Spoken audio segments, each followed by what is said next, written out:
ವಿಷಯ ಮತ್ತು ಅವರು ಶಬರಿಮಲೆಗೆ ಹೋಗಿದ್ದಾರೆ ಅಂತ ಕೂಡ ಸುದ್ದಿ ಬರ್ತಾರೆ ಅಂತ ಏನು ಇದು ಡೀಟೇಲ್ ಆಗಿ ಒಂದು ಹೇಳಿ. ಅಂದರೆ ಈಗ ನನಗೆ ಗೊತ್ತಾಗಿದ್ದು 4:15 ಅವರು ಒಳ್ಳೆ ರೀತಿ ಎಲ್ಲರ ಹತ್ರ ಒಳ್ಳೆ ಫ್ರೆಂಡ್ಲಿ ಆಗಿದ್ದರು.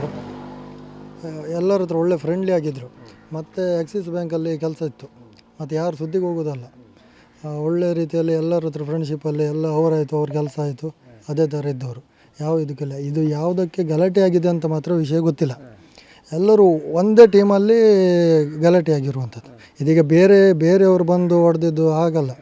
ಇವರು ಒಂದೇ ಟೀಮ್ ಅವ್ರದ್ದು ಗಲಾಟೆ ಆಗಿ ಅವರವ್ರ ಒಳಗೆ ಇದಾಗಿ ಈ ಥರ ಆಗಿದೆ.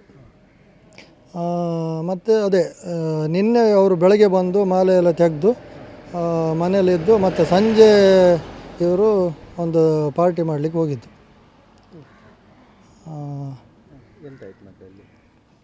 ಅದೇ ಮತ್ತೆ ಅವರವ್ರ ಒಳಗೆ ಗಲಾಟೆ ಆಗಿದೆ. ಒಳಗೆ ಗಲಾಟೆ ಆಗಿ ಮತ್ತು ಇವರು ಬೇರೆ ಕಡೆ ಹೋಗಿದ್ದಾರೆ, ಗಾಡಿ ಇಲ್ಲುಂಟು. ಇವರು ಫಸ್ಟು ಕಾರಲ್ಲಿ ಹೋಗಿ ಕುಡ್ಕೊಂಡು ಮತ್ತು ವಾಪಸ್ ಇಲ್ಲಿ ಬಂದು ಇಲ್ಲಿ ಮತ್ತು ಪುನಃ ಕುಡಿಯುವಾಗ ಇವ್ರ ಮಧ್ಯೆ ಏನಕ್ಕೆ ವಿಷಯ ಏನಂತ ನಮಗೂ ಇದುವರೆಗೆ ಗೊತ್ತಾಗಲಿಲ್ಲ. ಗಲಾಟೆ ಆಗಿದೆ. ಗಲಾಟೆ ಆದಮೇಲೆ ಇವರು ಇಬ್ಬರು ಹುಡುಗರನ್ನ ಬೇರೆ ಕಡೆಯಿಂದ ಕರೆದು ಅದರಲ್ಲಿ ಇವ್ರಿಗೆ ಹೊಡೆಸಿದ್ದಾರೆ. ಅವ್ರ ತಮ್ಮನೂ ಇದ್ದ ಅದರಲ್ಲಿ, ಯಾರೀಗ ಡೆತ್ ಆದವ್ರ ತಮ್ಮನೂ ಇದ್ದ.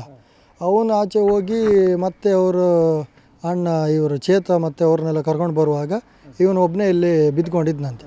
ಮತ್ತು ಹಾಸ್ಪಿಟ್ಲಿಗೆ ಕರ್ಕೊಂಡು ಹೋದರು, ಏನು ಇದಾಗಲಿಲ್ಲ. ಅಂದರೆ ಅವರಿಗೆ ಹುಷಾರಿರಲಿಲ್ಲ. ಅದು ತುಂಬ ಟೈಮ್ ಹಿಂದೆ ಅವರಿಗೆ ಹಾರ್ಟ್ ಪ್ರಾಬ್ಲಮ್ ಇತ್ತು, ಸ್ಟಂಟ್ ಹಾಕಿದ್ರು ಅವರಿಗೆ.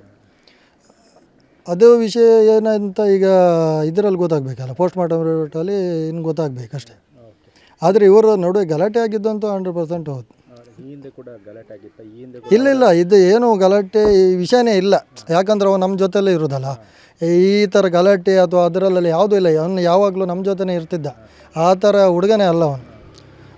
ಇದು ಯಾವ ಕಾರಣಕ್ಕೆ ಗಲಾಟೆ ಆಗಿದೆ ಈಗ ನಾವು ಅಥವಾ ಎದುರು ಟೀಮಿನವರು ನಮ್ಮದು ಗಲಾಟೆ ಆದರೆ ಅಥವಾ ಎದುರು ಟೀಮಿನವ್ರು ಬೇರೆಯವ್ರು ಬಂದು ಹೊಡೆದು ಹೋದ್ರೆ ಬೇರೆ. ಇದೀಗ ನಾವು ಎಲ್ಲ ಫ್ರೆಂಡ್ ಸರ್ಕಲ್ ಒಂದೇ ಇದು ಇರುವಾಗ ಏನಕ್ಕೆ ಗಲಾಟೆ ಆಗಿದೆ ಅಂತಲೇ ಗೊತ್ತಿಲ್ಲ ವಿಷಯ. ಅವರೆಲ್ಲ ಶಬರಿಮಲೆಗೆ ಒಟ್ಟಿಗೆ ಹೋಗಿ ಎಲ್ಲ ಒಟ್ಟಿಗೆ ಒಂದೇ ಟೀಮು, ಎಲ್ಲ ಒಟ್ಟಿಗೆ ಇದ್ದವರು, ಒಟ್ಟಿಗೆ ಜೊತೆಗೆ ಕುಡ್ದವ್ರು ಎಲ್ಲ. ಅದು ಯಾವುದಕ್ಕೆ ಗಲಾಟೆ ಮಾಡ್ಕೊಂಡಿದ್ದಾರೆ ಏನು ವಿಷಯನೇ ಅಂತ ಗೊತ್ತಿಲ್ಲ ಈಗ. ಒಟ್ಟಿಗೆ ಮಾಲೆ ತೆಗೆದು ಒಟ್ಟಿಗೆ ಮಾಲೆ ತೆಗೆದವರು. ನನ್ನ ಹೆಸರು ಮಣಿಕಂಠ ಅಂತ. ಸಂತೋಷ. ಯಾವುದೇ ಮಾರಕಾಸ್ತ್ರಗಳಿಂದ ಕೊಚ್ಚಿ ಕೊಲೆ ಮಾಡಿರೋದಲ್ಲ, ಕೇವಲ ಒಂದು ದೂಡಿರೋದು ಅಲ್ಲಿ ಡೆತ್ ಆಗಿರುವಂಥದ್ದು. ನೀವೇನು ಆಗ್ರಹ ಮಾಡ್ತೀರಾ ನೀವು ಗೆಳೆಯರಾಗಿ?